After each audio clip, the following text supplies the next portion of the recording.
Alright folks, me and my helper here, getting under the car, getting ready to do our spring cleaning. We're not going to do a spring cleaning today, but one of the things that we do during or right at spring and fall cleaning on the cars, we basically walk under here and inspect it. Of course, it makes it a lot easier for us because we have a lift. But we inspect the car, look for damage, look for leaks, look for just anything out of ordinary, rust, you know, animals living up under here or whatever.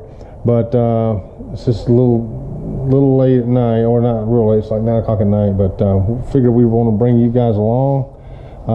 We've been looking for some video content anyway, so this would be another reason to do some content. So I was going to hold the flashlight for me, or the iPhone for me, and we're just going to walk along and tell you what I look for on my cars. Look for wear and tear, damage, and stuff like that. First off, I usually start at the front, but we're at the back right now. But of course, I got my exhaust, my pipes exhaust system, and I check where they connect to the exhaust system here. Make sure that everything looks okay, and then of course I move up, make sure there's no damage as far as my inner fenders,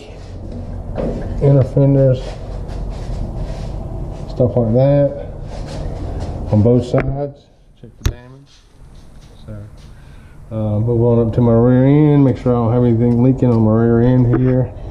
The housing, check my my wheels, interior, inner wheels, my shocks,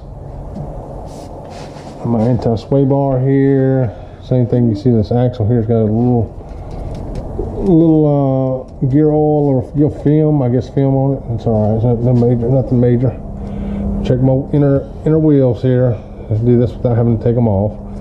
Of course, on this side, checking the shock also there. Moving on up. We move these drip pans out the way.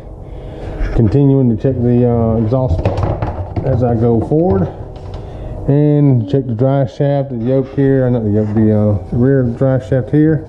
Make sure it looks okay. Make sure the drive shaft's not damaged. Check for any excessive play in the drive shaft.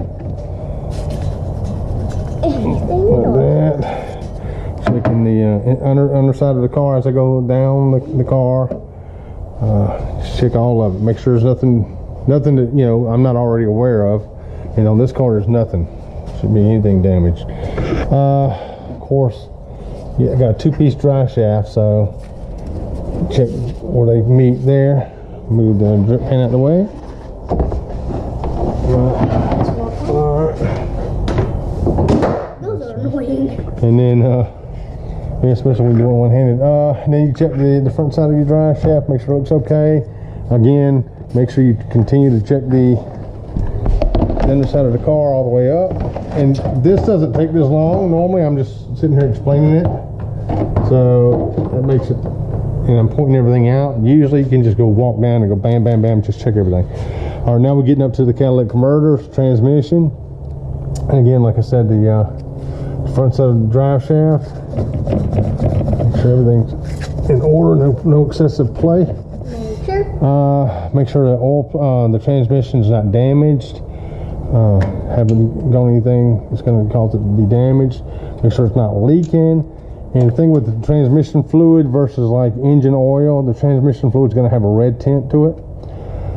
So if you do have any grease or any oil or anything up here, it's on your transmission or your oil pan, make sure you diagnose it correctly. Make sure you understand what you have, because you have a rear seal in between your transmission and your engine. It's usually right behind your flywheel. Sometimes your rear seal can leak, and some people may think it's their transmission leaking, and others may think it's their engine leaking. So, you know, one way to look to check your rear seal or to check your transmission versus oil is transmission is going to have a redder tint to it, or a red tint to it.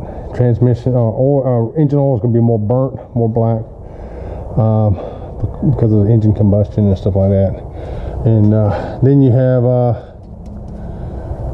Then you have your catalytic converters here. You check those, make sure they're not damaged. Make sure, you can check your O2 sensors and stuff here also.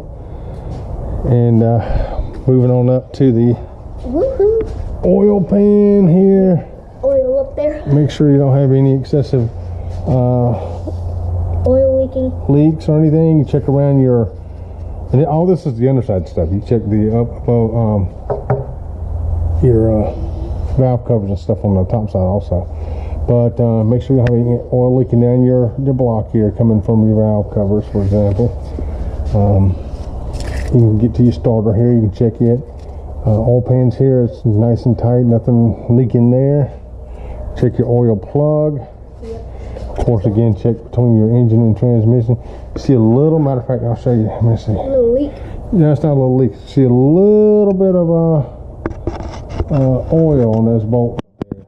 And I could probably get I think that's a 10 millimeter socket and just torque those down just a hair. Because over time, the higher the mileage gets, over time that little gasket there compresses and get a little bit of a leak. So that's nothing major. No major issue. All right, the front side of your oil pan. Of course, there's your harmonic balancer there. Get your oil filter, your hoses that go to your AC unit and your radiator. You get your rack and pinion, all this stuff here. Make sure this stuff's not damaged. Make sure your inner wheels here aren't damaged.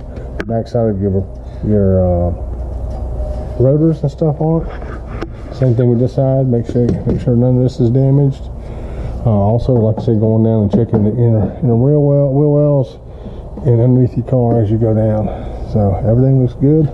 The only thing that I have to worry with here with my car, Sally, is those two bolts there, and that's definitely not a major issue, but it's something I'll probably go ahead and just tighten them down here. So thanks for coming along. Oh, also, real quick, now on this car you got this cover here. It goes underneath the radiator, and so you take it off. You check the underside of your radiator if you need to, but I'm okay. Alright, well, thanks for joining us, and if you have any questions or comments, leave them in the comments below. If you have any questions about this particular car, I'll answer it best I can. If you have general questions, please leave those, and we will see you later. Bye.